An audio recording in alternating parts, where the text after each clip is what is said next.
I want to introduce to you a very, very special guest. We're very excited to have on our show today the Korean vegan. You have your extraordinary cookbook out. It's been featured on the New York Times and the New Yorker's Best Cookbooks of the Year for 2021, which is now available for purchase online and local bookstores nationwide. Welcome to our show, the Korean vegan, Joanne Lee Molinaro. Awesome. Thank you. I'm so excited to be here. We're seriously pumped to have you. Awesome. Well, welcome to the show. I kind of wanted to start off the conversation by sharing with our listeners a little bit about what you're doing right now. And I feel like one thing I want to make note of is that you've really broken into a brand new genre. It's a very refreshing style of inspirational speaking and storytelling. And I guess for anyone out there that's listening, what is your mission that you're trying to accomplish here?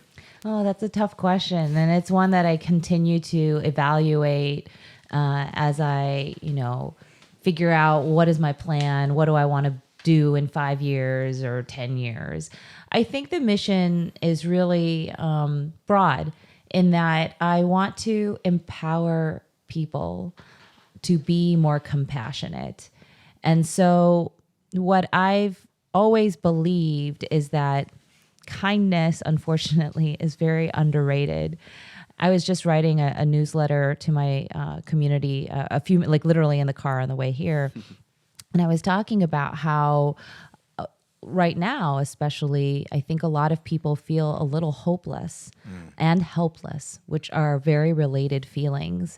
And how sometimes people think that hope is sort of this like touchy-feely word or emotion. Oh, I feel hope and things like that. But what I was trying to convey is that hope actually isn't a feeling so much as it is a choice. It's something that you elect to do, and it isn't easy. That's the other thing is, you think that being hopeful is easy. It's not. It's actually one of the hardest things you'll probably ever do.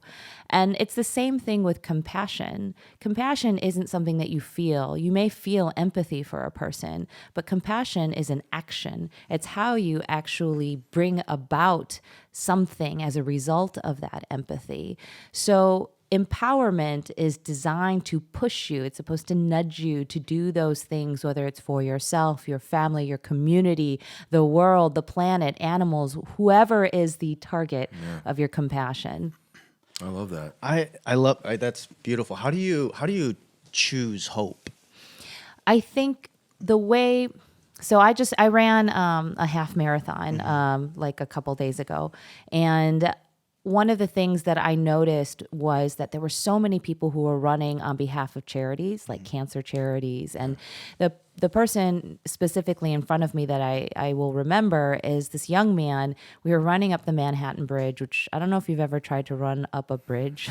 It's like 1 mile of just uphill running, and it is very hard.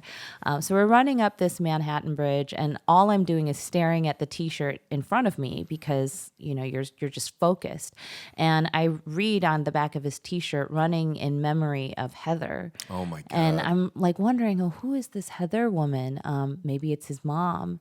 And it's this you start kind of imagining the scenario in your head. Oh, this young man, maybe he lost his mother, and how hard it must have been for him, and how much despair he may have felt when he was watching his mother die and couldn't do anything about it.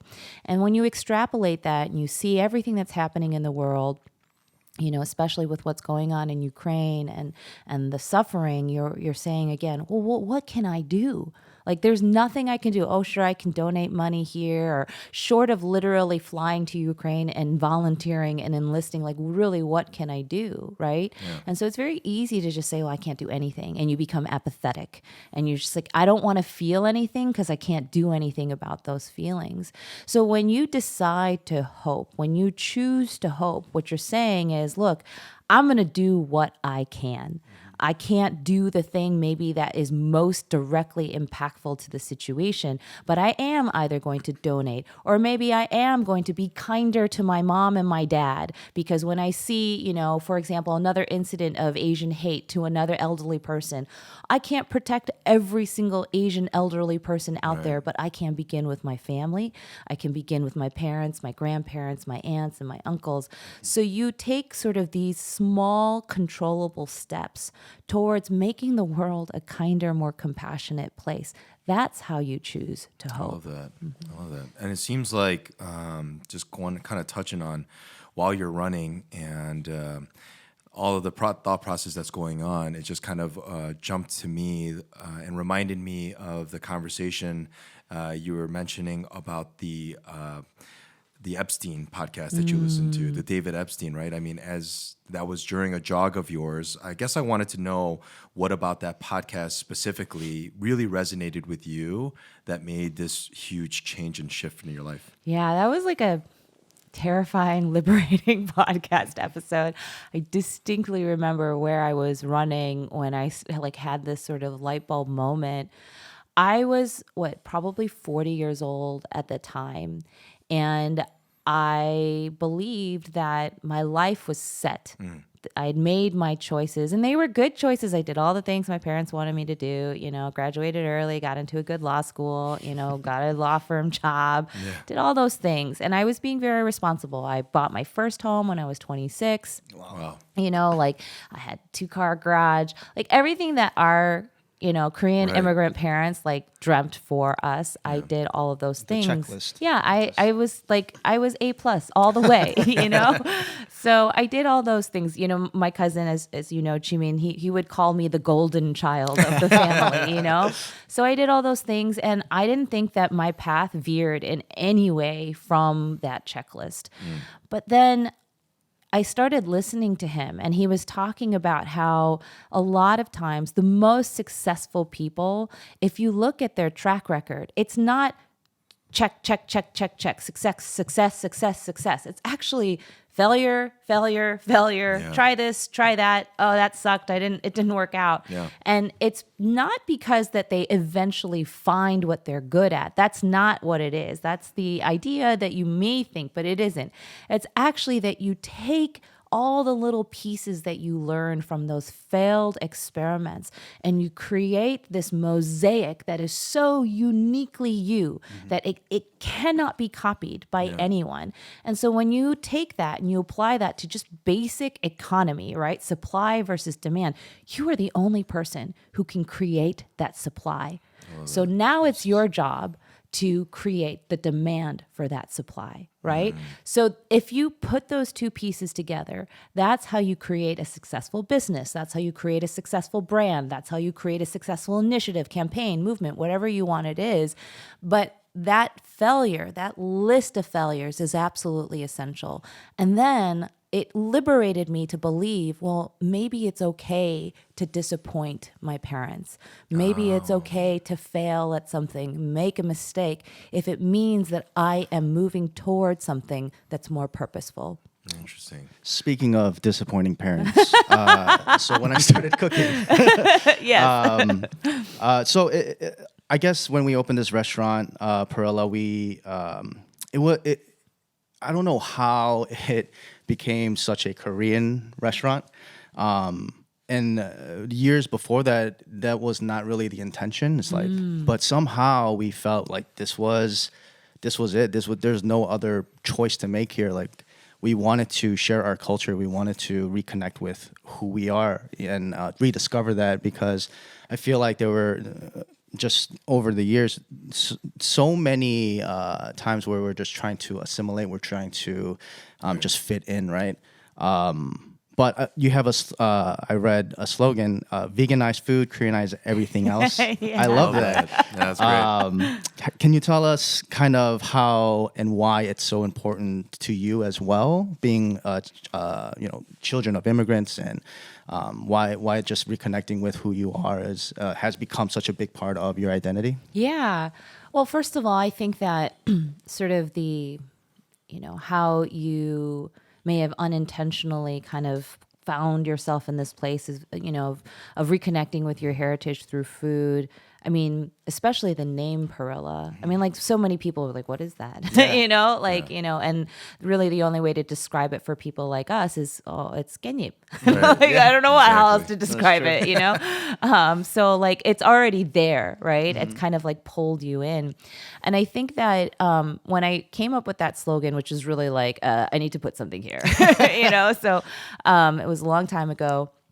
And really what it was designed to convey was this notion that like, well, I always add doenjang to everything. I always add gochujang to everything. Like, I don't care if it's spaghetti or pizza. Like, I will add my flavors that I grew up eating into it all. And so that was kind of a tongue-in-cheek way of I Koreanize everything because I can't stop myself from adding kanjang to this, So there's that. But I think also, is just this idea that I'm Korean and I'm the author of everything that I make in my kitchen. I'm the author of every recipe on my blog, every recipe in my book. So even if it's like literally the identical, replication of, some Italian recipe that I saw on a blog, it's still me. Right. Like I'm putting me into it just by virtue of using my hands to make it. And so in that sense, it's already Koreanized. You cannot separate the author from the creation, right?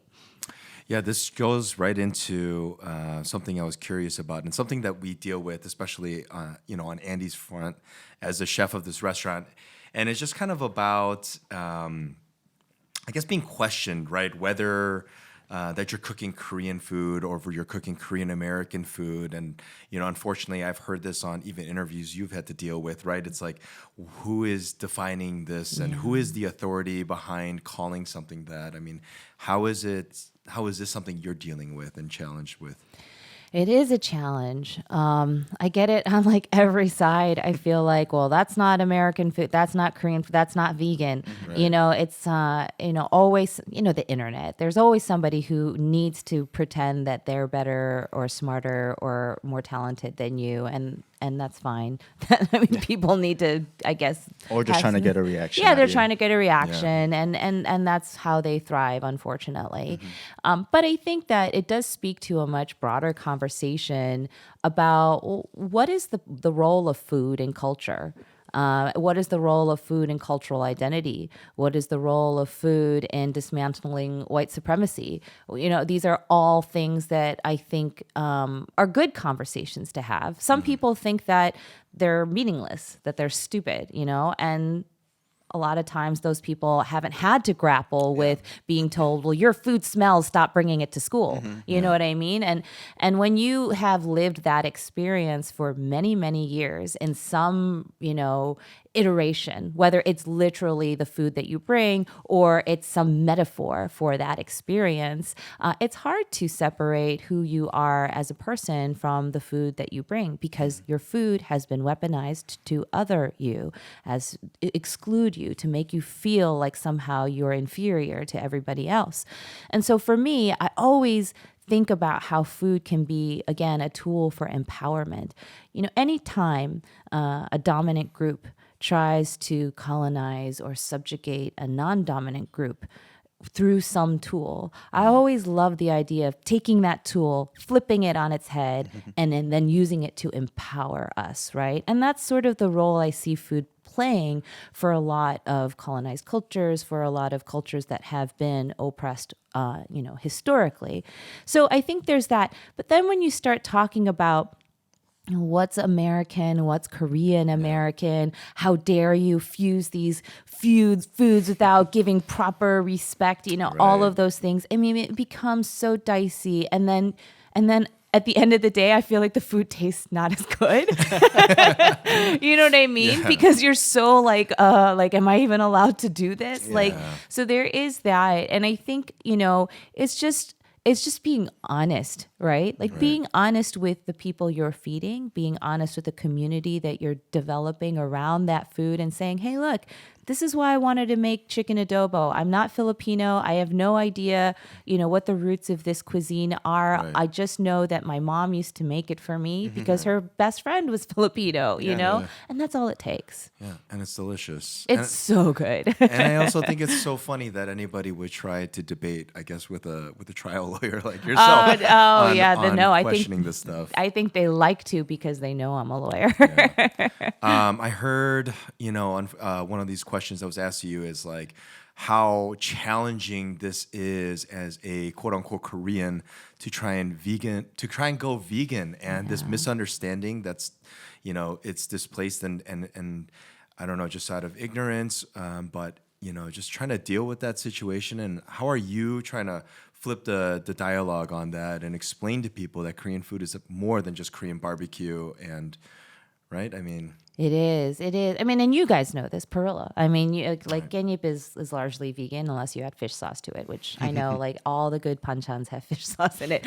But, my grandma made it without fish sauce and it's delicious. And we love our grandmother's recipe. It's in the book. And, I think that there are a couple of things. I used to be one of those vegans who was like very defensive, like don't you dare, insult vegan people, like stop saying bacon, like all of these things. I used to be that, and I think a lot of newer vegans tend to be that way because they're embracing their new identity, like proud of they're proud of it, and there is something to be, like I always say, the proudest moment I have vis-a-vis my two dogs who I loved. I only have one dog now, but at the time I was vegan, I had two dogs. I was like, I was so proud to tell my dogs, hey guys, I went vegan. Like it was such a proud moment for me because then I felt like, oh, now I can love you like with my whole heart. I always wanted to love my dogs with every bit of me. I always felt like there was a little piece that was like left over for like bacon and cheeseburgers, and I was like, now I can give you my whole heart. So I am proud of that. But I think beyond that, it's like, one of the turning points in my veganhood was, and I actually talked about this very recently on an Instagram post, was when a white vegan posted on his Twitter a picture of a Chinese hot pot and basically said, look at what these carnivores eat. It's like dirty dishwater. Oh my God. And I just was so incensed by that. And then I realized that, wow, there's this whole conversation about being intersectional with your activism, intersectional with your compassion, essentially, right? You cannot just be like, I'm for the animals, I'm for the planet, I'm for my health, and I really don't care about being racist. Like that just doesn't make any sense, Love that. And so like that was when I realized I need to be a lot more nuanced about my activism as a vegan person. And part of it is purely strategic. I am not going to get more Korean people to eat vegan if I just tell them that they're terrible people and that they need to do it this way and the only way. That's just not, to me, that's not effective advocacy. And it's also incredibly insensitive advocacy. I'm sure your parents and grandparents went through something similar. My grandparents had no food. Like literally, they were starving. I mean, and I'm sorry, but I'm not going to go back in time and tell my grandmother, you're just going to have to watch your daughter die instead of feeding her cow's milk. Like that's just not going to happen. You know what I mean?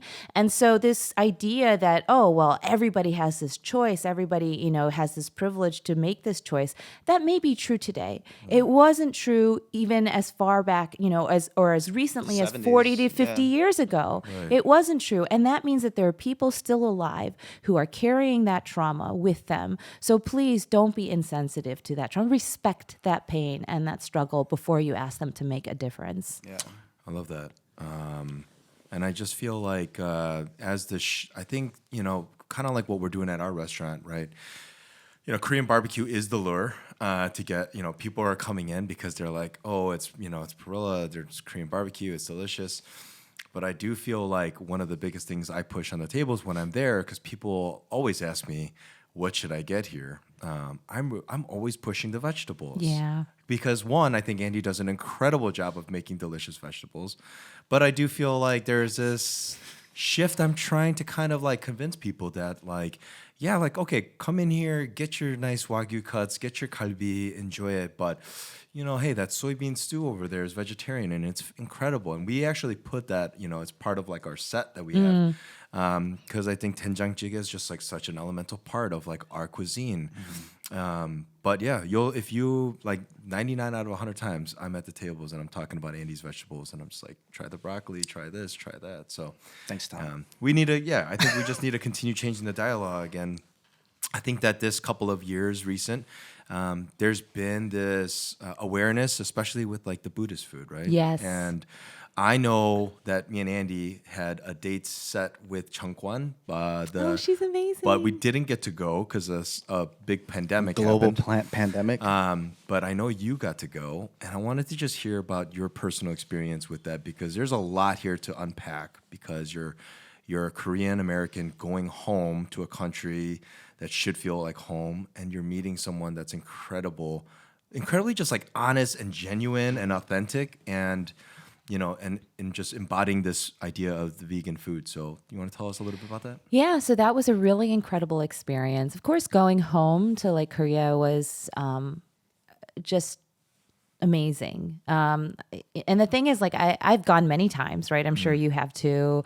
And always it was like, okay, you know, like when your parents dragging you along and you're like, I don't want to stay here. And you never get to stay at the fancy hotels. You have to stay at like your aunt's house and you're like, I don't want to be here, you know? So it was never like on my own terms. And I think that's perhaps one of the reasons it took me so long to go back was because I wanted it to be exclusively on my own terms. But at the end of the day, of course, it became much more a trip that allowed me to reconnect with my parents and their stories. And I really wanted them to feel seen in their home. And so it was incredibly rewarding because of that. Now, as part of a birthday gift, my sister-in-law, whose mother is very steeped in the Buddhist community in Korea because her husband is a very famous artist and paints all the tigers and all that stuff on all of the temples and things like that. So yeah, I know, it's really cool. We need to connect with that. Yeah, he's amazing. Oh my gosh, his artwork is like literally all of the government buildings that he makes those beautiful murals of the tigers. That's what he's famous for. But because of that, she's very steeped in the Buddhist community, and she knew a person who knew a person who knew a person who could get me in to see Jeongwan S님. And so we went to her home and the hermitage up there. So beautiful. And even just like everything there is like exactly like what you would imagine after watching Chef's Table. You're like, yeah, this is right. I'm in the right place. You know, it's so breathtakingly beautiful. And we had tea together and we chatted. And you know, the thing that I took away from her is, number one, you know, the way that she prepares food and the way that Buddhists have been eating has been around so much longer than the word vegan, has been so much longer than Korean barbecue. You know, it's just like, it's almost kind of like she was looking at me with like just kind of amusement, like, oh, you're the Korean vegan. You know, like there's really no such thing as the word vegan, you know, like kind of like that. And the way that she described her philosophy has grounded me so much when I do come up against people who are like, you're not vegan because blah, blah, blah. You know, like somebody told me the other day, you can't eat, you know, this nongshim product because it has palm oil in it and that's not vegan. And I'm like, okay, you know, we can debate about palm oil and what it's doing to destroy our planet and whether there needs to be a better way of, you know, creating these foods. I totally understand that. But this like constant fight about vegan versus not vegan, that's when Jeongwan S님, she was like, you know, vegan, not vegan, it doesn't matter. What you should always focus on is doing the least amount of harm as possible. The least amount of harm to yourself, to the planet, to other living beings. Those are all connected. When you harm something, you harm yourself. So try and leave as little impact on this planet as you can while you're here. That's so simple. It's so simple. And it also allows each individual person to figure out what it means to them. No, it's incredible. I just have a lot of guilt inside right now. Oh no.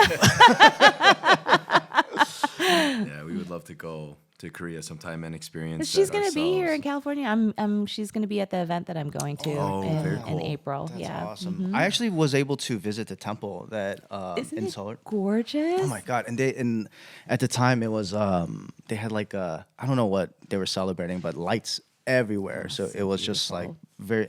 And then I was able to cook with one of the other monks there. Amazing. I know it was incredible because everything was vegan, obviously, and they just walked me through like everything that they do with the food, from anything that's left over, how it's used, how they dry everything during the winters, and then they have a market downstairs, and they sell a lot of this stuff. Oh, I think I know exactly what you're talking Yeah. about. I've been to this temple. It's with the lights all up there. Yeah. And then right across the street, there's a restaurant. It's like Yes, yeah. It's and- they have a Michelin star. yeah, I was gonna say it's a Michelin rated my restaurant, gosh. and then there's like a store where you can get like dried dates and like teas and like Yeah. all this. I totally know. I was there. So, yeah. and I had a friend who introduced us and made this happen. So, and then the chef gave us the entire like tasting menu. It's amazing. I'm like, why is this happening to me? It's so beautiful too. I mean, that's the other thing is that people don't realize, oh, vegan food is just like disgusting and brown. It's like, no, you got to go to one of these Yeah. Korean Buddhist restaurants. It is like jewelry like on your table. It's so pretty. But I mean, I was going to ask you, are there other Michelin starred Korean restaurants? Oh, There are. Okay. So Michelin went to Korea a few years ago, and they have 1, 2, and 3-star restaurants. amazing. And yeah, that's incredible. And then even here in Chicago, or not Chicago, In the country, not there yet are in Chicago. there are a handful of restaurants that have stars. Yeah. Even one of them is a Korean barbecue restaurant called Goat. yeah. I'm not sure if In you're New Oh, I York. haven't heard of that one. No. There's a 2 Michelin star in New York City called Jeongshik, who Jeongshik. also has 2 Michelin stars. Same restaurant called Jeongshik in Korea. In Korea. Yeah. Mhm. I think that's so cool. But I think it's even cooler that there's like Korean vegan restaurants that have Michelin Yeah. stars. No, awesome. I mean, it just like elevates the cuisine Right. in a way that I think most people would be surprised to discover. And it really shouldn't surprise us, right? I mean, after this conversation that we've just had. So, but very cool. But also like vegan, I feel like like I wouldn't say brand new to it, but it's definitely newer in my life, and I definitely don't practice it, but I enjoy it, right? And we there are actually items on our menu that are vegan on purpose, and then you're talking about how they've elevated it to a Michelin level of food. Like when I went there, it was like some of the food was the most flavorful, like the insanely beautiful. And even the like plastic models they had of all the food that they make, that's crazy too. By the way, They had like the fake food, like they have Yeah. fake Japanese food, but it's everything you can imagine. And there's like a 30-foot shelf of it. Oh my God. And it's everything from every month. Every month that they harvest, they have an example of what they would make with that food. Interesting. It's insane. Yeah, it's Really, so really cool. cool. I will say, like, I always feel like the technicians like yourselves are always the best at cooking vegan cuisine. My favorite vegan restaurant in the United States is ABCV. It's a Jean Georges restaurant in New York City. I literally ate there like 3 times in the past week while I was in New York. I love that restaurant, and it's always because like they know how to do the things. Like I don't know, like. For example, my friend who also owns a restaurant, but you know he's not a classically trained chef by any means. It's just like a fun, like really yummy vegan restaurant here in Chicago. He was tasting some of the sauces and he's like, how do they make it so creamy? And that's a really big challenge for vegan cuisine because we don't have dairy, you know? And so it's hard to make things like creamy without having coconut all over the place, you know? Right, true. And so it's just like there are all of these aspects to creating sort of these flavors and textures that we remember from being non-vegan that I think, you know, people like yourselves are particularly equipped to do. And so I always find it such a waste when like, you know, some of these chefs are kind of snobby about vegan food. They're like, no, that's beneath me. And I'm like, actually, why don't you look at it as a challenge? Oh, it's very true. I actually love how you don't, you're not pushing the agenda very hard. I love how you mention even just challenging someone to try it once a week, Yeah. and I think that's really important because I think the stigma, unfortunately, that I know I've received from, other people in my life is that exactly what you mentioned. There's like this tone to veganism where it becomes very strong and very like authoritative, almost like I'm just a criminal on this planet. And I feel like what you're doing with your, the Korean vegan is that it's like encouraging and like it's like give it a try. And I love that. And where does that come from for you? There are a lot of things that I think inform that view. Number one, I didn't turn vegan until what I was like, 30 something, so I lived most of my life as a meat eater. Right. So, I mean, what does the Bible teach you? Judge not lest you be judged, right? Okay, well, I like it would be ridiculously hypocritical of me to look down on somebody when I spent the vast majority of my life doing exactly the same thing that they did. And honestly, the only reason that my life became, quote, more enlightened was because my then now husband, then boyfriend told me he was going vegan. And I was like, ugh. So like, it wasn't like I don't have any right to feel like I'm better than anyone by a virtue of this choice that came very late in my life and mostly by accident, to be truthful. So there's that. I think also I am an advocate. I'm a professional advocate. I've learned how to be an advocate for a lot of people over a 17-year career as a trial lawyer. I know how advocacy works, right? You can be an asshole bully. See how far that gets you with a jury. See how far that gets you with a judge. Sometimes it works. There are some people who you have to be a bully in order to get them to agree with you. Most of the time, they're bullies themselves, okay? So sometimes you do have to alpha them into the right way. But for the vast majority of people, why not appeal to their innate compassion and empathy as opposed to their innate bully? Like, that's just my preference. I remember the best deposition I took, and it was the only deposition that was actually used in the summary judgment paper that we filed. This is like a multi-bajillion dollar case. There were 8 different law firms involved on just one side, okay? We had 2 law firms working for the same client. So it was a huge case, and there were like literally 50 depositions taken. Mine was the only one that was actually quoted at length in our briefing, and it was because I sat down and I noticed that my witness, who was on the other side, plaintiff, I noticed like, oh, he's younger, not younger than me, but a little bit of a younger guy. He's a, salt of the earth, like factory kind of guy, blue collar. He had lots of tattoos. And so I opened the conversation with, I have 8 tattoos.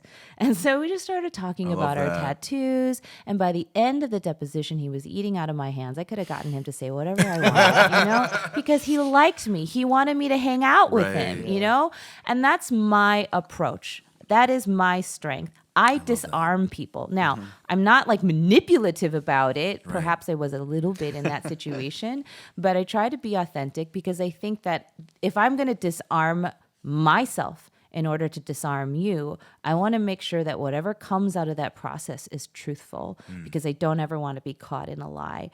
So that is just my approach. I think it's more effective. I think my work sort of speaks to that, which is I've gotten so many people to say, hey, I can't go vegan yet, or I'm trying to go vegan, or I'm thinking of going vegetarian, or we've, replaced our hamburger with, Beyond Meat, or any number of those things, all of which I think is a big win for the planet and the animals. I love that. I do want to touch back on something. I know we talked about this earlier, but, just coming from... I think me and Andy can relate in a lot of fronts here during our journeys here as, children of immigrants. And the one thing I can't help but ask is, like, your parents, right? Do they fully understand the scope of what you're doing right now, right? And like, how is that being processed for them that you've made this giant switch? And, like, how difficult was that conversation? Oh, okay. Well, let me start from the beginning and end with the difficulty of the conversation. So no, they don't understand the scope. How could they, right? Like my dad doesn't even understand like the internet, basically. He watched the Rich Roll podcast only a couple of weeks ago. Oh, wow. Yeah. It was published in October of last year. But we were, in California, and we were meeting with, Rich's, his partner in the Ritual podcast, his silent partner that nobody knows about, who's also brilliant and amazing. Oh. And we were meeting with him, and I told my entire family, we're in the SUV driving towards Westlake, and I was like, okay, guys, this man is very important. Please don't let me down. Don't embarrass me. Please be gracious to him. Right. Like, he's been so good to me. And he was the one who invited me on the podcast. Yeah. And please, do a good job, right? Like, everybody be on your best behavior. This is mostly directed at my father, who's 78 years old. And, he's a little bit kooky to begin with, but that sort of kookiness is really concentrated with time. And so, to his credit, he was like, well, let me watch your podcast on YouTube. My dad's obsessed with YouTube, which is a little bit nerve-wracking for me these days. So he watched it, and I think then he had a much better understanding of the scope of what I'm doing and why this means so much to me. Now, the other kind of aspects to it, of course, is, excuse me, I'm going to cough. It's just when we were in New York for my book tour, I mean, there were hundreds of people there, and, seeing them there for Joanne, my dad was just like, I can't even believe you know this many people. This is weird, it was very strange for him.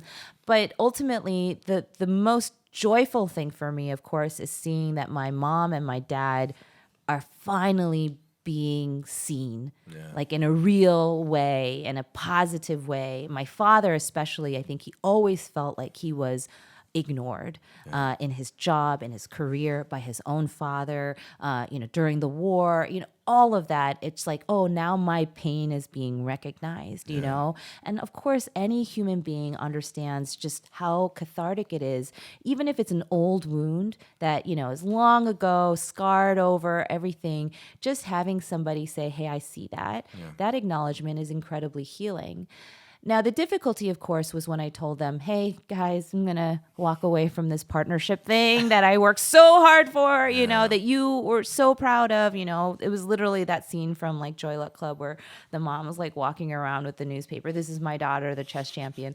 That was my parents. This is my daughter, the partner at a large law firm. They were so happy about it. So when I told my mom, I didn't quit the firm, but I did withdraw from partnership. I'm going to withdraw from partnership, and I'm going to pursue the Korean vegan full time, and I'm going to move to Los Angeles. It was the first word out of her mouth was no. She could still tell me, nope, nope, no. I'm dealing with that today. no. And it was nope, no. Yeah. And it was, I hadn't had a conversation like that with my mother in a long time because everything else I'd done, she was like, yes. Yeah. And now I was doing something that was not according to her plan. Yeah. So it took a long time for her to come around.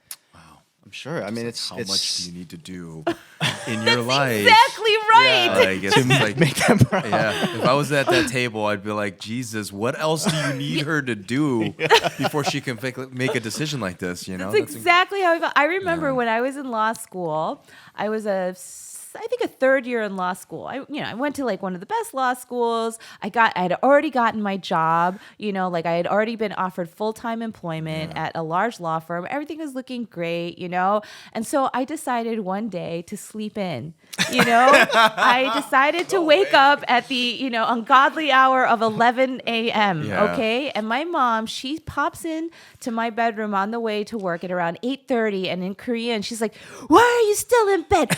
You're so lazy. How come you're not at school? You're slipping. You used to be so good with school, and now you're not good. And I really want to just be like, Mama, sounds like my mom. How much do I have to do to prove to you that I've earned this right to sleep in once in a while? That's hilarious. One of my questions for you was just how you deal with all the criticism out there in the world, and now it's just making sense that we've as Koreans, as Korean Americans, we've been dealing with criticism every waking moment of our life. Yeah. Right. This person's daughter's doing this. Oh my gosh, the comparison game. It's the best. Right. Oh my gosh. It makes me feel warm inside. Oh, I mean, honestly, I feel like there are certain things and I'm not going to be I don't want to be offensive to young people, but I do sometimes feel like, oh, like everything is a thing, like everything is a trauma, everything is a thing. But I do think that like one of the things that my parents did, and it sounds like your parents did growing up, was, well, Jennifer is an AP bio. Jennifer is already, getting straight A's. Jennifer walks to school in the cold. Like all this With no stuff. shoes. Stupid Jennifer, but that mentality has stuck with me, unfortunately. I'm constantly comparing myself to the Jennifers in food blogging and YouTubing and, at the firm. There was always a Jennifer that I was comparing myself to. And, it ultimately, I kind of realized it's a function of scarcity mentality, right? It's like our parents... They know scarcity in their bones. And so it really was like, no, there's only enough food for so many, right? And so now it's like, well, there's only enough success for so many. You better be one of them. Don't let Jennifer take your place, right? And that's so unfortunate because we are now privileged to live in a place where there isn't scarce. We live in abundance. Yeah. There is success to go around. It's just about creating our own path. Yeah, absolutely. Yeah, absolutely. I feel like we just touched on that just recently, and Yeah, just having like an abundance mentality. So something that we deal with is like other Korean restaurants happening around us, totally right? can understand. And a lot the initial kind of reaction is like, what the fuck are you doing, man? But Like, get out of my space. but then the second kind of like the actual reaction is like, what can we do to help, right? What can we do to make sure that you're successful as well, because your success is ours, And it's like there's plenty of people out there, there's plenty of business out there, there's plenty of money out there. Like we can all win. I think that's so important because I agree with you. The times where I started to feel like insecure based upon someone else's success, it took a little bit of time to train my brain to do this, but I was like, I'm just going to become best friends with them. Like that is the only way I can like live like, without this like serious emotional distress every time I see a post of theirs or I see them on YouTube or something like that. But I think the other thing is, and I've been thinking a lot about this, and this may be a little taboo to say out loud, but I'll be very honest, like, again, the scarcity mentality that my parents had has directly translated into, like, I need to be the richest person in the world. Like, literally. Like, I need to make, like, so much money that I can buy my parents a car every day. Like, like, that is, like, this thing that I feel like I was trained to want.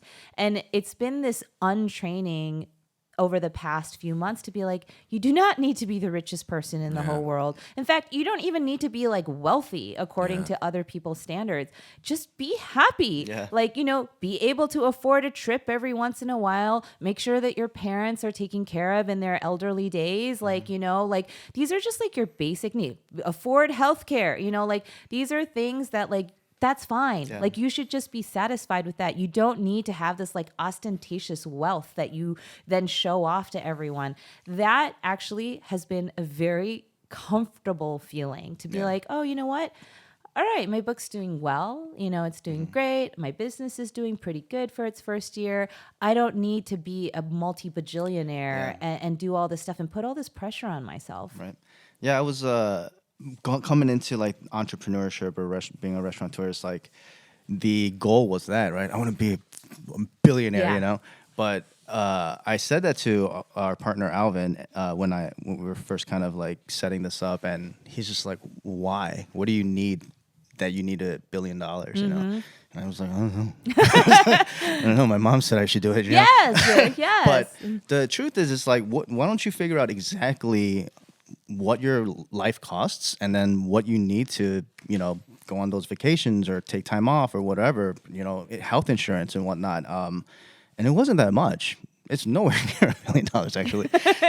And so it's just like, oh, like, why are we putting this kind of pressure on ourselves, right? Like, why do we have this idea that you have to, in order to be happy, you have to have this level of wealth, right? I think that's right. I was listening to this fantastic podcast by Rich Roll, and he was talking about, there are a lot of things that I took away from this. It was the one on focus and our inability to focus these days due to social media. And one of the things that he talked about was like, all these people who are just constantly thinking that money is the answer oftentimes he's found those are the people who have what I call the moving goalposts syndrome. They can never enjoy their success because there's always somebody richer than them. There's always somebody doing more. There's always somebody more successful than them. And I was the same way with this whole book process. Like literally when I signed my book deal, I had 37,000 followers on Instagram. Nobody knew who I was. Wow. And I was like, all right, like my mom and my dad and Chimin is going to buy the book. Like that's what I thought. Like I had no whatever. And then, once my TikTok blew up, and then I was like, oh, maybe my book will do kind of okay. Like it's Korean and it's vegan, but who knows? Yeah. And then, one day I was like, no, I need to make the New York Times bestseller list. Yeah. And then it was like, once I made the New York Times bestseller list, well, what am I going to do next? It was never like a moment to enjoy. And I do think that is born out of this scarcity mentality. Like we can never just sit back and say, hey, I'm actually kind of happy. I don't really need to do so much more, you know? Yeah. Literally stop and smell the flowers. Yeah, right? yeah. For sure. Absolutely. I think I can only imagine that, like how difficult that's got to be, especially as you achieve more and more. And it's not something that, I think a lot of people can like just ground themselves in gratitude and like kind of stay focused on that. It's definitely something that, we deal with on a daily basis at the restaurant. It's, especially me, I'm seeing numbers every day. So it's like, you start to see numbers and more you're just kind of like, well, what's the next move? How do we do this even bigger and better? But, well, why did you start the restaurant? Oh, that's a good question. The easiest kind of like the initial, restaurant was always something we wanted to do, but how it happened kind of came out of nowhere. So it was an old Korean restaurant that's been in Chicago for many years. They kind of, I don't know, Tom and I went before during the Friends and Family. We ate there for a couple times, and it was just such a massive disappointment. Not in the way that we're pretentious and we're like, oh, food needs to be this good, but like it was such a misrepresentation of our food and our people and our culture. And I was so ashamed of it.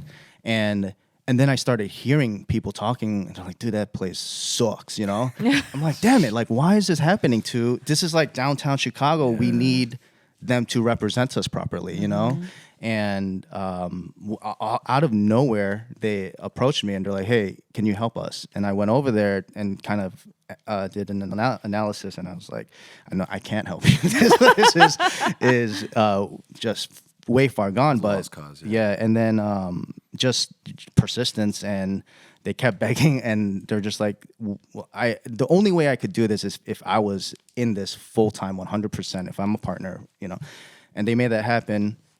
And so then I was like, okay, the mission here is at least do a good version of this, right? It's Korean barbecue. Let's just make our people proud, right? And then it slowly turned into like, wow, I don't know shit about Korean food. Oh, I love I don't know anything about Korean culture, and we just kind of slowly like dug ourselves into like where we come from and who we are, and just I'm still learning so much about panchan, and it's endless. Yeah, it's endless, right? So yeah, it's just, and now it's like not only a mission to educate ourselves, but also to educate our guests, our community about, just not just Korean, but being Korean American, and how all of our experiences are now shown through when they walk in the door, the food on the table, the art on the walls. Like we try to really, not be shy about our culture and how talented our people are. Why do you think it's necessary to not be shy about your culture? Well, are we even in mirror yet? No, I'm trying to I love hearing Jeannie this Kwan story. I just flipped the script. Yeah, I think we're just really excited to share the culture, because I feel like for the longest time, like most of us that are dealing with third culture in the world, and we've spent so many years of our life assimilating, right, by direction of our parents to make sure that we fit in, that we don't stand out, that we're the model citizen, and we're doing everything we can to kind of like forget about where we came from and the challenges that we dealt with. And hence the name Perilla is actually an homage to our parents. And as that the plant it grows vigorously on any soil it lands, and it thrives. It doesn't just grow, right? It wants to take over. And that name is like a reminder to both me and Andy when we walk into that restaurant of the adversities and challenges that our parents face coming here and trying to like learn language and read contracts and like deal with leases on businesses and not have any idea what's going on. And so, I think now that as we're maturing and rediscovering our heritage, we are like excited about it, and we want to put it at the forefront and just share it with everybody that we can, I think that's what's beautiful. Important. That's so lovely. Yeah, like I just shared with I guess a mentor of ours yesterday that I learned about sundubu. It wasn't a very popular dish in Korea until it was popularized here in the States. Oh. Who knew, right? I had no idea. So like these are things like little things like this that we're discovering, and it's just like, wow, I had no idea. Such a cool thing. Yeah. Yeah. So for you, I feel like you're dealing with a lot of this on a lot of different fronts, right? And one thing that I can't help but dive into is not only are you putting yourself out there as a person of color, but you're also a female in this industry. And coming up, I've always been listening to like, quote unquote inspirational speakers. And I can't help but feel that you're in a class of your own here. And it has to be extremely proud. It's amazing that what you're doing, but I also see that it's got to be very challenging being in that field. I do feel like it's dominated by a class of certain individuals. What are the challenges that you're dealing with, now, and if any? I think that, first of all, I think my job as a lawyer really prepared me for some of this, right? Because I was a woman of color in a law firm. And my law firm's wonderful. I love my employer. I say that at every podcast. I love my employer. I love them. And I genuinely do, because I didn't have to stay with them. I mean, but I elected to because I view them as almost like family. But I think that in the larger industry, of course, I was routinely the only woman in a courtroom, like routinely. And, even then, of course, like the only Asian person also oftentimes. I remember in the middle of the pandemic, I had a settlement conference with opposing counsel, and, it was so frustrating to me because every time I tried to say anything, I was interrupted. But when my partner was, a white male, oh, sure, he can swear, he can do whatever he wants, and it's fine, and it's just like dealing with that kind of my entire career. Oh, it was also like, I think a month before that when the clerk told me that only lawyers were allowed to appear in court, and I was like, I'm a lawyer. Get the fuck out. I'm a lawyer. So I mean, sure. Yeah. So it was like, I've dealt with that sort of my whole career. So coming into this new place as an entrepreneur, as a content creator, as an author, I will be very honest. I felt like, wow, this is great. Like everything's going so well. My TikTok's doing great. My book's doing awesome. Like all this stuff. I feel like everybody loves me, and so there was a little bit of that. But then I think what I ultimately have discovered is that what you see on the New York Times, what you see in the New Yorker, what you see even in, the views for TikTok and all that stuff, that's not always real life. It's just like not. And so I remember the other day, somebody emailed me a question. Oh, I'm trying to find that brand of doenjang that you recommend in your cookbook, and I can't find it. So I went and I Amazoned it, and I was like, oh, it's right here. And then I looked through the reviews to make sure that my recommendation was like good. I was like, this is a good brand. And towards the bottom, there was a review by somebody saying, I bought this doenjang because it was recommended in a Korean vegan cookbook. And no my way. God, it smells so much. So and it's perfect. too salty. And I will never forget the smell that it left in my house, my And God. I was just like so I don't even know how to describe how I felt by that, but I was like, oh, so it's like just like I was, in college when I brought kimbap to school and everyone was like, what the hell is that smell? Get it out, you know? It's the same thing over and over again. And so being a person of color and trying to show people, yeah, my food tastes different than yours. And maybe you won't like it. But that doesn't mean that you have to be sitting here being like, get this smell out of my house. There's just there's so much work left to be done in that space.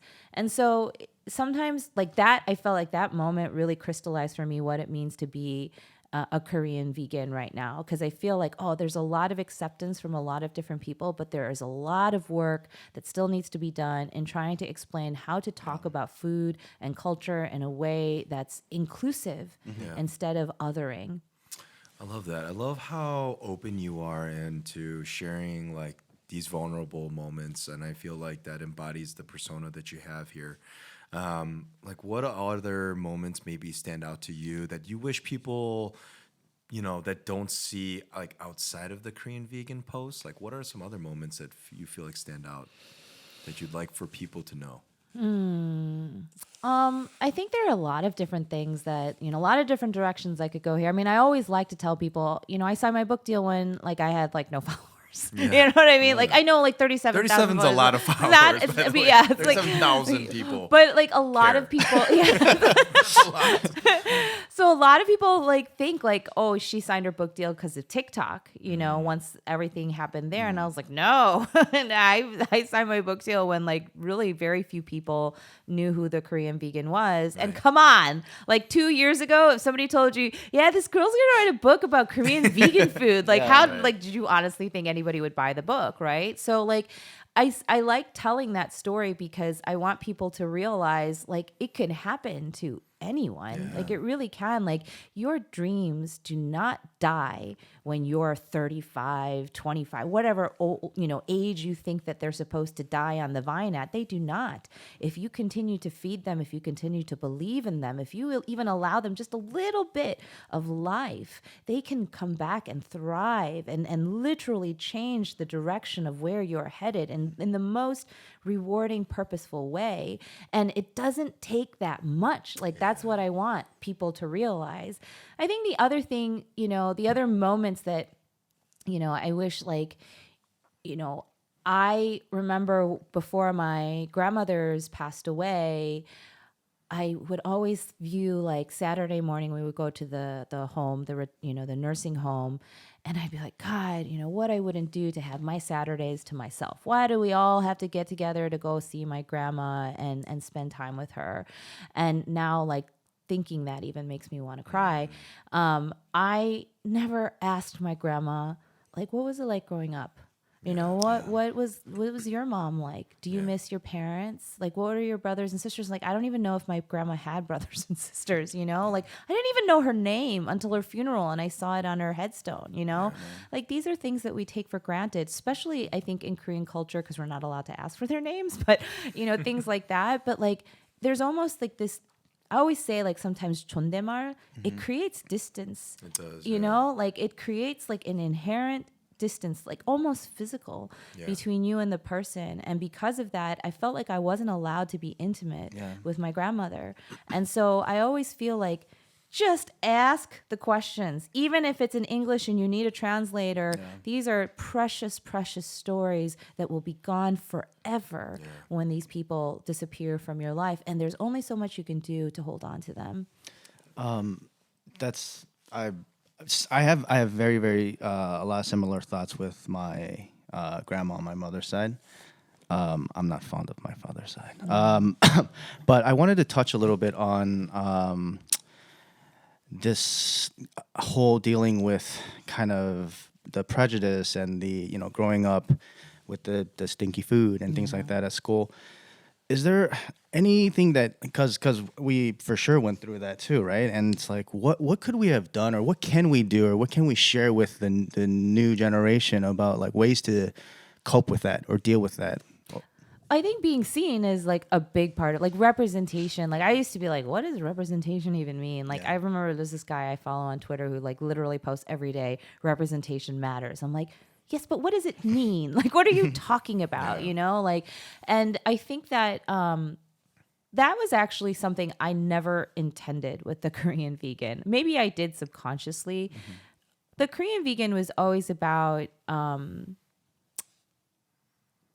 communicating to the people who wouldn't see us. Yeah. You know, that was the mission. I started telling the stories about my family in 2017 after what I always say, this country bitch slapped me in the face in 2016. I love America. Like, I love being American. And then in 2016, I realized, well, America doesn't quite like me, you know? And that was so traumatizing to me. I think it was exacerbated by the fact that I was dating a white guy who's now my husband at the time, and he clearly had like no concept of like what it means to be me, right, in this country, right? And so I was so angry and so hurt by so many people who I felt had betrayed me. I was like, I am your fellow American. How dare you put somebody this dangerous to me and my family in the most powerful seat in the world? Why would you do this, you know? And so I was, you know, grappling with how do I respond to this? And there was a part of me that just wanted to yell at them and bully them and just be angry and write really mean things on my Facebook and all of those things that everybody else is doing. And I was like, yeah, that's not going to work. It's not going to work. It's not effective advocacy. Again, my view has always been effective advocacy is disarming them by disarming yourself, right? And so I was like, fine, I'm going to be vulnerable. I will share stories about my mom and my dad so that these people who maybe have no idea what it's like to be an immigrant or to be an Asian American in this country, maybe they can just get a little taste of it, just a little sliver of it, and in that way feel some empathy, which ultimately will turn into compassion if directed appropriately, right? So I think that was like why I started sharing these stories. It was targeted at non-Korean people, non-Asian people. Then, you know, a year ago, almost, you know, exactly to the day, a year ago, we had the Atlanta shootings. And I had no idea how to process that. I couldn't remember the last time so many Korean names were in the news as murder victims in one incident.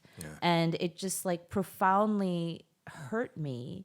And so I posted something on my TikTok about how, okay, how are we going to take this horrible emotion, this negativity, this, you know, this feeling of being targeted, this fear of danger? How are we going to take all these horrible things and, again, flip it and turn it into something that empowers us? And, of course, the first people I thought of were my mom and my dad, always. I'm at that age where that's all I think about is my mom and my dad, you know? And so I did this post on, you know, we got to protect our parents. That's what we have to do is we have to protect our parents. And there was such an overwhelming response from the Asian American community to that. And that was the first time I really thought, oh, wow, they need to be seen too. They need to be represented too in everything that I do. It's not just the non-Korean, non-Asian people that I'm talking to. I'm talking to them as much as I am talking to the other people as well. And I think that representation, that's what representation is being honest and truthful about our experience as Korean Americans here, which is varied, it's flawed, it's beautiful, it's struggle, it's all of those things, but it's truthful, you know? I love that.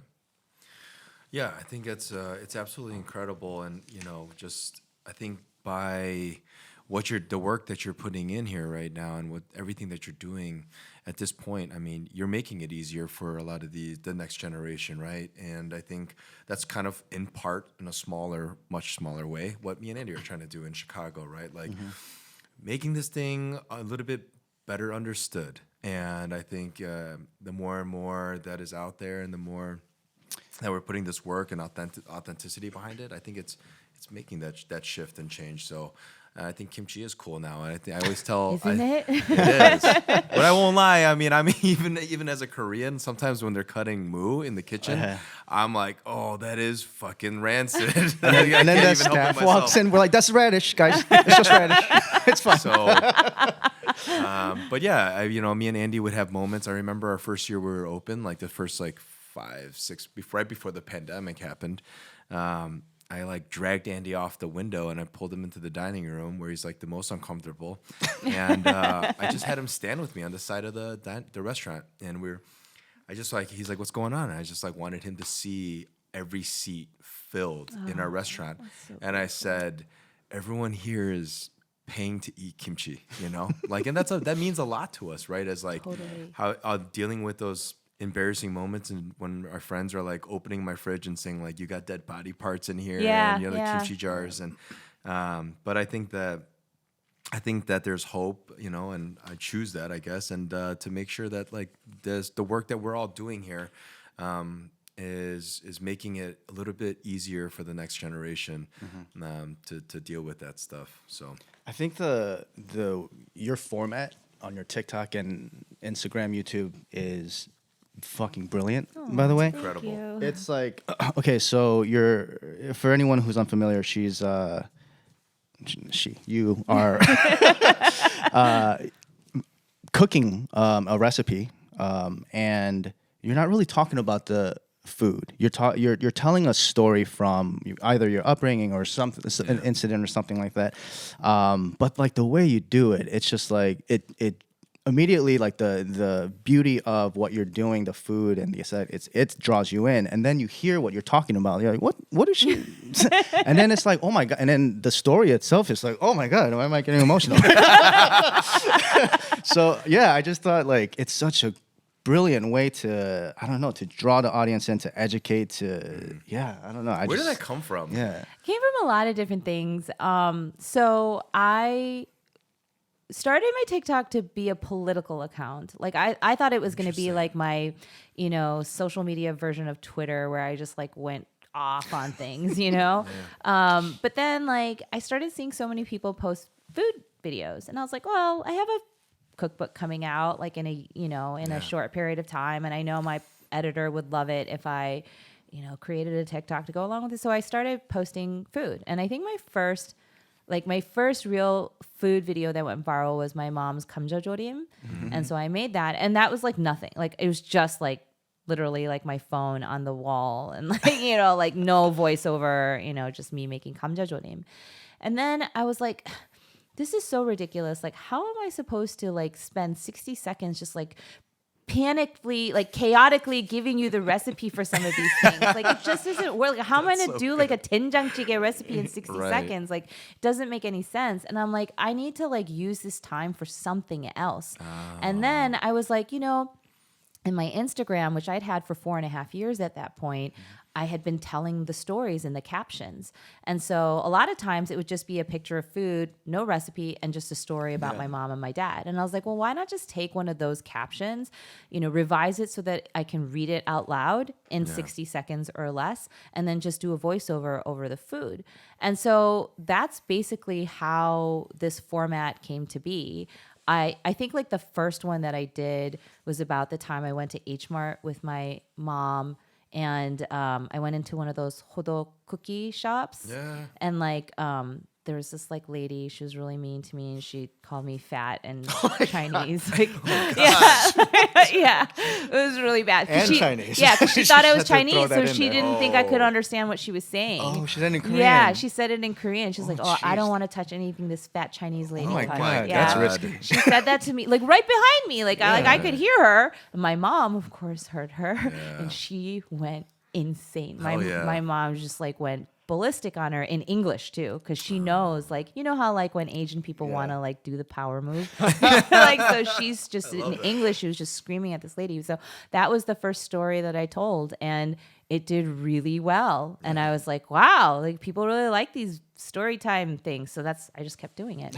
I think they love it because it's honest and it's genuine, and it's so, like I said earlier, it's just very refreshing to see that kind of vulnerability and that authenticity out there in a world where, it's usually the opposite, right? It's like social media's just become this thing where people are just like showing off, right? Or and just an opportunity for people to vicariously live through other people's like photos and stories and whatnot. So I love it, and I think it's very cool what you're doing. Thank you.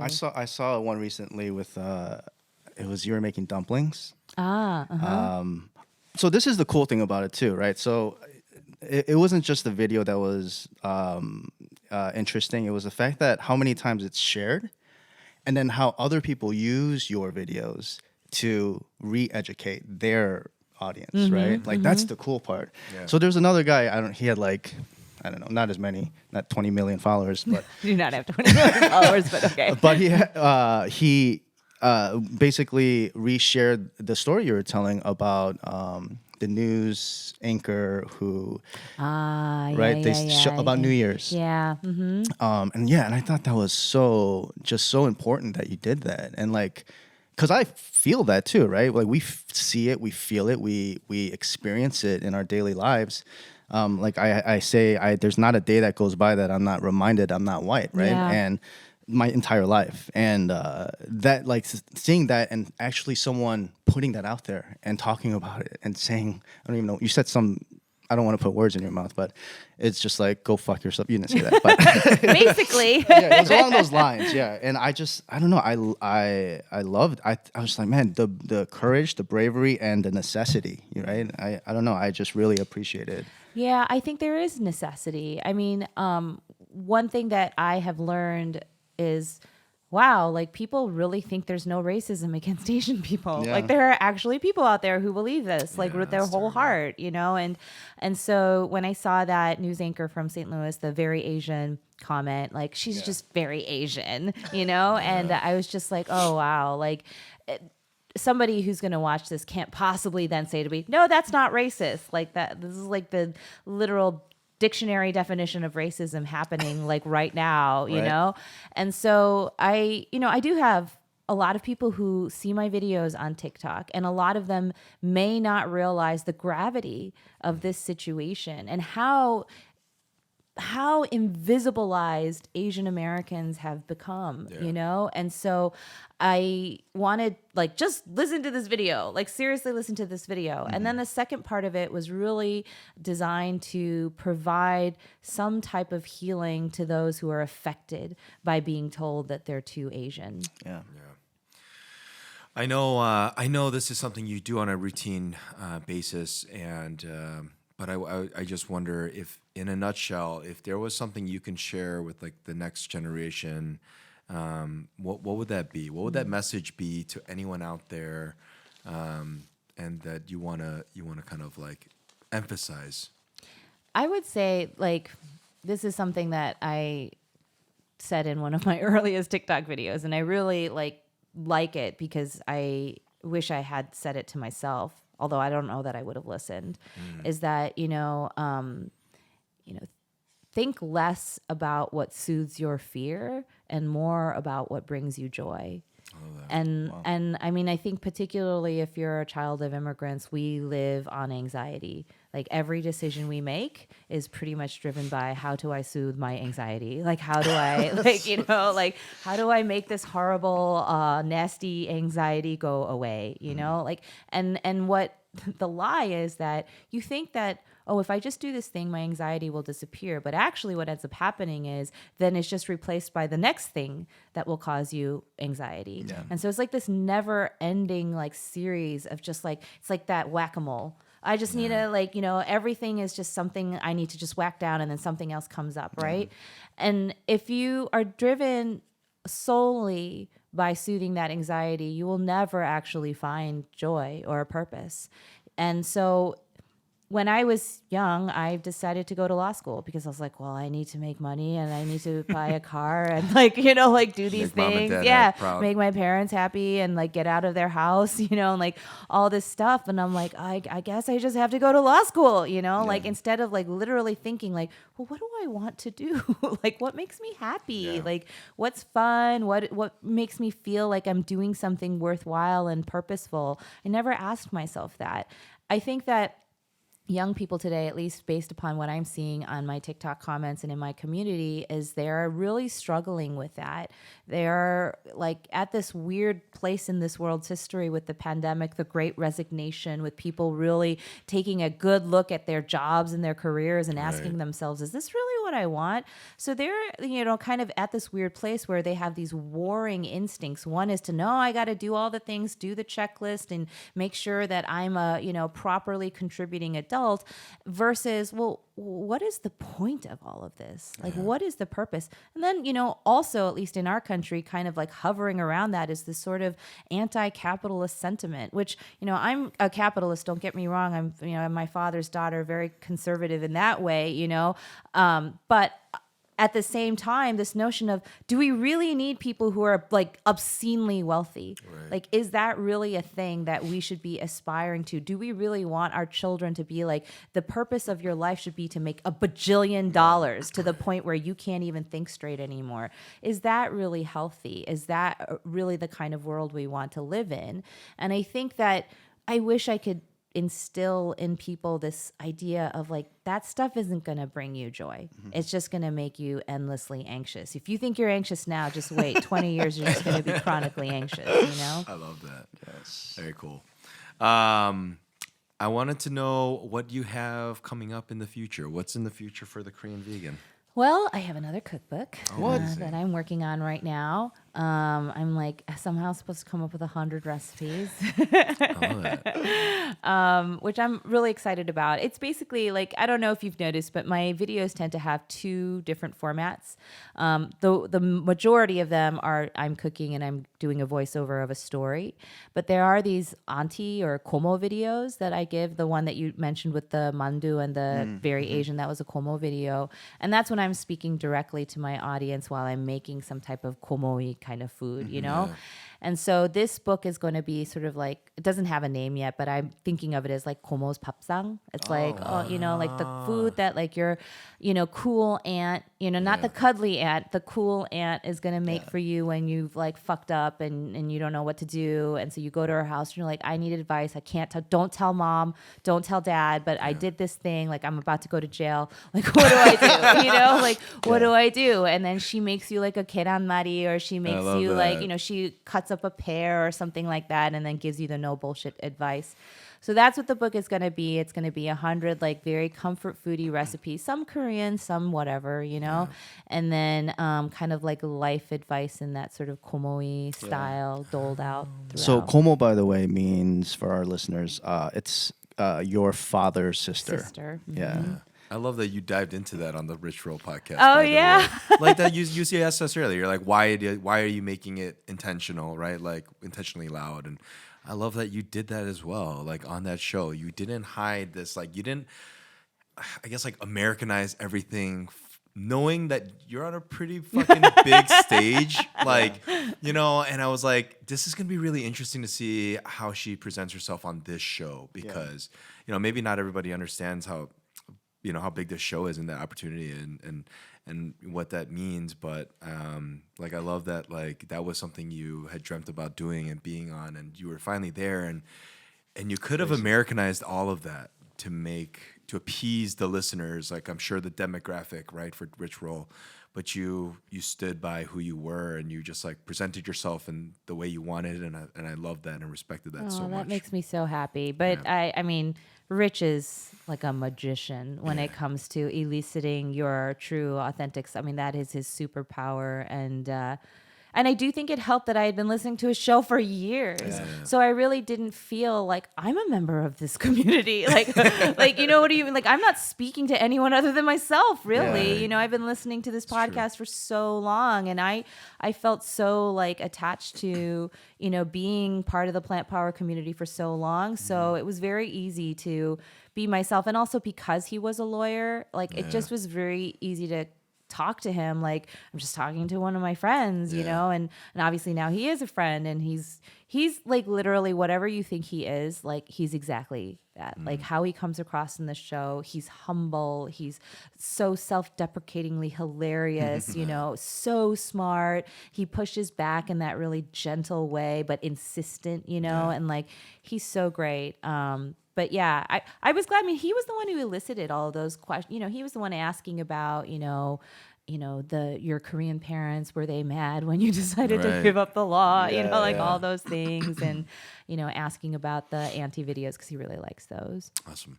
So outside of the book you're starting to do right now, do you have anything else upcoming that you wanted to share about?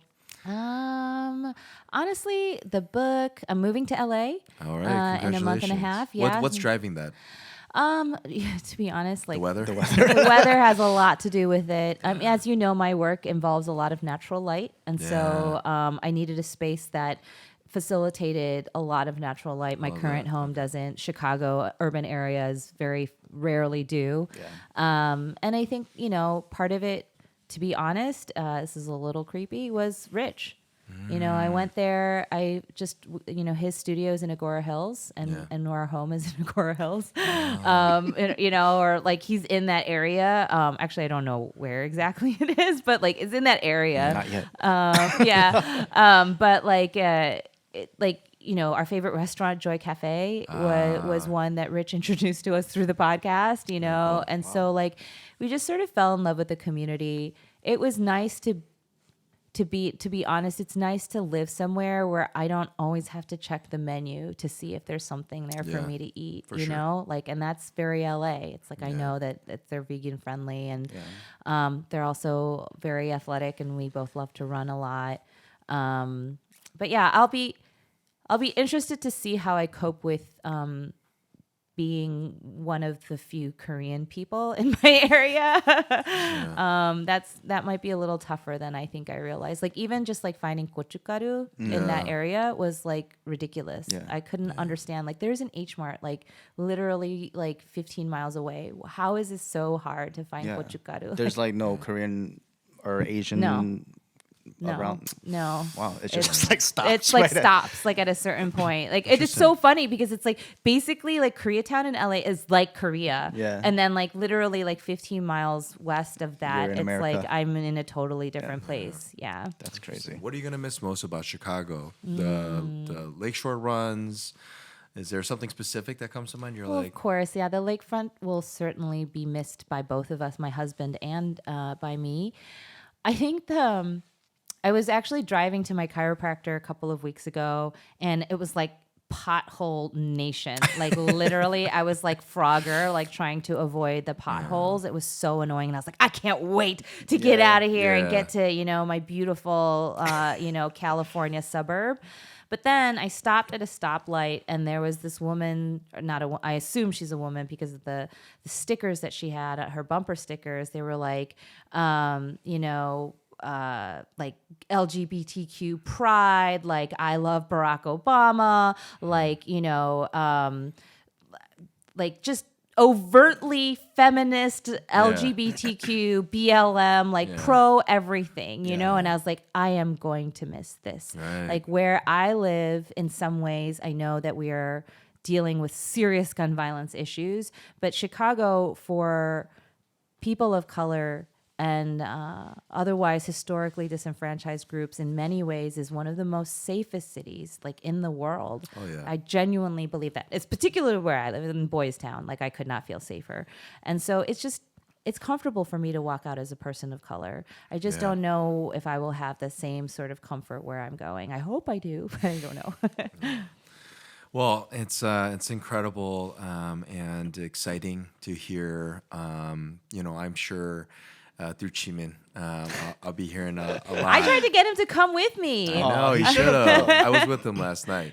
I can tell you that, as like a brother and a Korean American, I just like when we went to Seattle recently, and we stopped by this like little tiny cafe, like it was in the middle of like, I felt like nowhere. We went in to get some food, and it was like an interesting spot, and it just had like a kind of a quick service, a grab your sandwich cafe, and then behind this, all of this was like a bookstore. Like all of it was connected.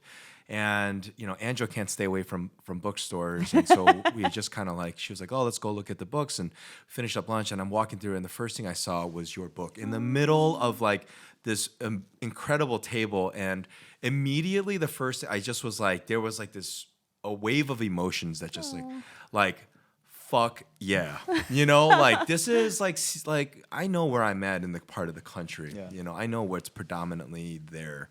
And I also know like the history of that part of that country. And so to see your book front and center, and that big, beautiful bowl of jjajangmyeon, and I don't know, like for me, that says something that I'm sure that's a tough decision to put. Like, what am I gonna put in the cover of this book? Yeah. And like, I can only imagine if it was like my book. I'm like, fuck. Like, I want the most, beautiful like- thing, or I want something that like there's so much decision on that, and yet you chose that, and like there's just something about seeing your book at that bookstore in that place at that time. I was just like overwhelmed by like, I was like, fuck yes, like this is it. Like we're changing things, and there was a like emotion, and Yeah. that's what's so beautiful about this. And as is all the work that you're doing on your accounts and your website and everything that's going on, the message you're sharing, the vulnerability you share,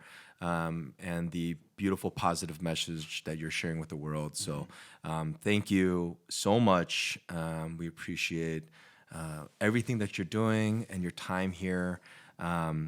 For those of you listening, you can get her book, The Korean Vegan, at local bookstores across the country. And you can find more information on her website at thekoreanvegan.com and meals.thekoreanvegan.com, which is really cool to see. Social media is all the same, The Korean Vegan, correct? Yes, at the Korean Vegan. And before we wrap things up, is there anything you want to kind of shout out to listeners and people out there? I would shout out you guys. You should be so proud of yourselves for creating a beautiful restaurant. I love the name. I remember when it first opened, I was like, oh, it's such a good name. Such a good name, and for doing it with intention, and now creating this wonderful podcast, another safe space for representation of Asian American cuisine and culture. Awesome. Thank you. Well, thank you so much for having us. Ladies and gentlemen, The Korean Vegan.